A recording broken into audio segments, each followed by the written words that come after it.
This is Johnny Mow coming back to you again. This is the third week in a row. We are here at this stop and we're going to measure it. I'm going to predict that it isn't that bad. I mean, we've had some temperatures in the 80s and 90s. I see the bent grass is starting to fall over, so I'm predicting it's not as bad this week. Last week was a foot. Well, looky there. Looky there. 9 inches. We're going the right way, guys. 9 inches. So we started at 10 inches. It got to a foot last week. And now it is 9 inches. So I'm assuming by next week, if the heat continues, this will be back into the 7-8 inch realm. Plenty easy for a single cut for the mower that I'm using.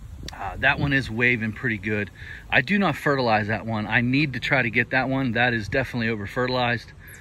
That one does look to be almost a foot tall, but the one that I fertilize here is doing pretty well. It's nice and green. It's thick.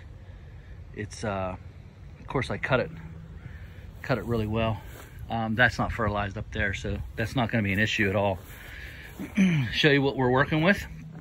We're working with the Toro Time Master, new blower to me, BR600. I just bought this yesterday. And I put the BR700 for shrub clippings over there on that wall.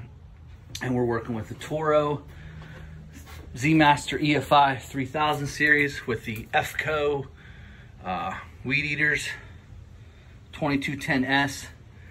Tell you what, guys, if you can find a dealer, I've had these for about 3 weeks now. These are really impressive.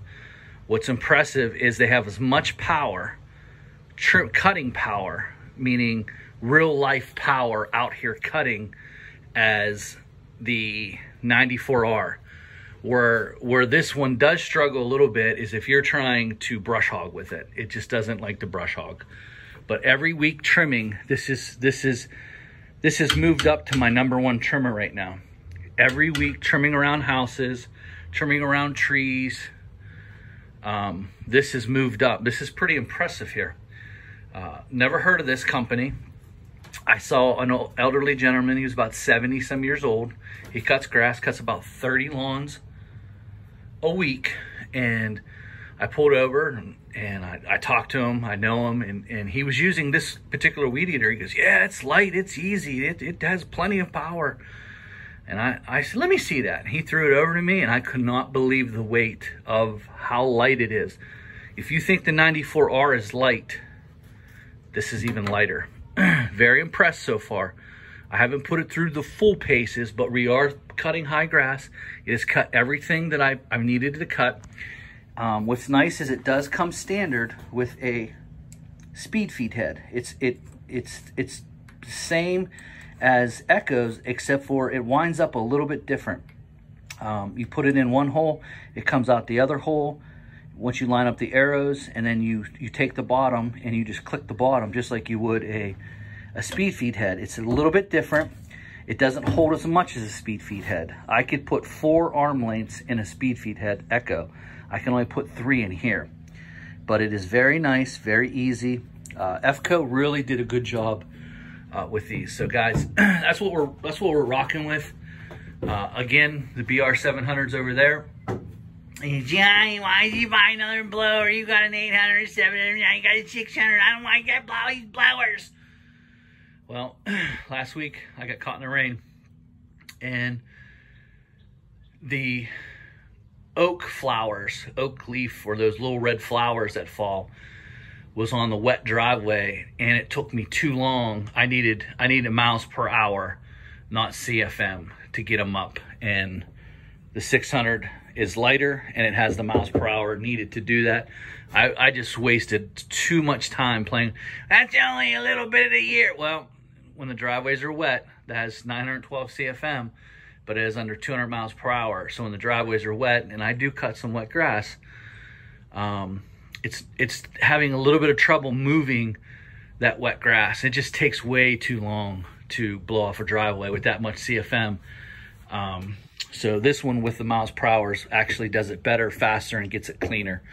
And since it's been raining a lot here, I've been having to blow off a lot of wet driveways, and I've been finding that with all that CFM is just giving me the issues. But I will say this. So this is my shrub blower. Blows out shrubs really good. This is my everyday. My 800 will be my leaf one. And like, oh, you don't need all those backpacks. I don't need them. But since I can afford them and get them, it doesn't matter. It's what makes life easier for me. May not be the most wisest, purchased, or like, oh, you're spending all that money. Stick with me. I'm about to do a video on how you can do the exact same thing and how I can afford all this stuff. Like, Johnny, how do you afford it all? You must be in debt up to your eyeballs. It's simply not true. But in the next... Hello, YouTube world. This is Johnny Mo coming to you today. Just giving you a little view. This is this back lawn here. Nice and striped up. Like I said before I got cut off, stay tuned. In the next couple days, I'm going to do a video on how I'm able to buy this equipment and stuff like that. So I'm going to give you some really good tips. I've shared them with you before. This is the front lawn. This was a double cut here. This was almost a single cut, except for these few lines right here. These 2-3 lines right in here needed to be run over again real quick. Just these 3 lines. I don't know why, but I ran them over real quick. This is all single cut, double cut that back, double cut that side, single cut that lawn over there, just double cut this, single cut this back side here. So just wanted to give you a look-see. Look how this is cut at 3 1/4, 3 1/2. I should have raised this up to 3 1/2, but we'll do that next week. I think they're getting in line now. I don't think they're so hard to cut anymore. Like I said, I want you to stay tuned. In the next couple days, I'm gonna put out a video specifically detailing how I'm able to do this equipment and give you some secrets, how I'm able to save up and buy this equipment and what allows me to do it, and needs versus wants, and then once you get to a certain place, you just get your wants.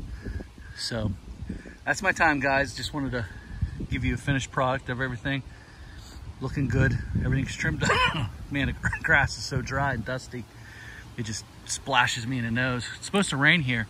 Looks like the front is moving through, so I better get going so I can get some stuff done here. I'll check you guys later. Hello, YouTube world. It's Johnny Mo. Same day. Trying to fight the rain here. Trying to beat it. This is a 2-acre property.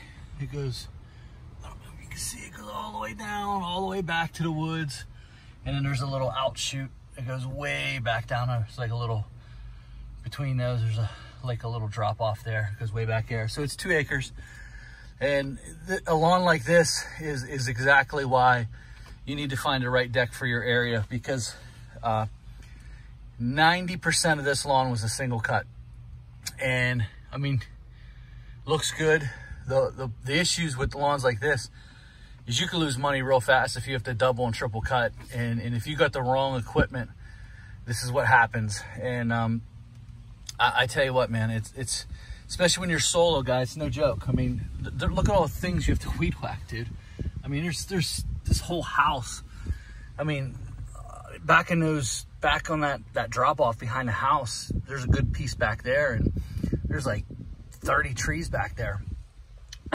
So honestly, finding the right equipment to help you along your day. I don't know how well you can see this because we're in a windshield here, but I'm sitting here getting ready to eat some lunch here. My wife dropped me off some food. I'm gonna take a little break here, enjoy this breeze, play some music, and get ready for the next part of the day. I've got 4 more lawns to do. I've got 6 down. I have 4 more to go. So, all right, guys, you have a good day. Hope you enjoy this video.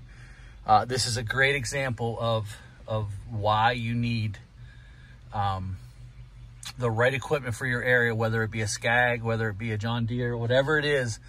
These lawns right here are the reason. You get into this big stuff, man, oh man, does it get I mean, imagine double cutting 2 acres or even triple cutting. Now, I did have to double cut a few lines right there, like 1, 2, 3. Those 3 lines, as you can see, kind of sits in water right there. And so I got stuck there a lot last year because all the water runs and sits in this little gully here. And it's very, very thick and very wet. So I had to double cut a few of those lines, but that was it. The rest of this was all a single cut. All right, guys, talk to you soon. Bye.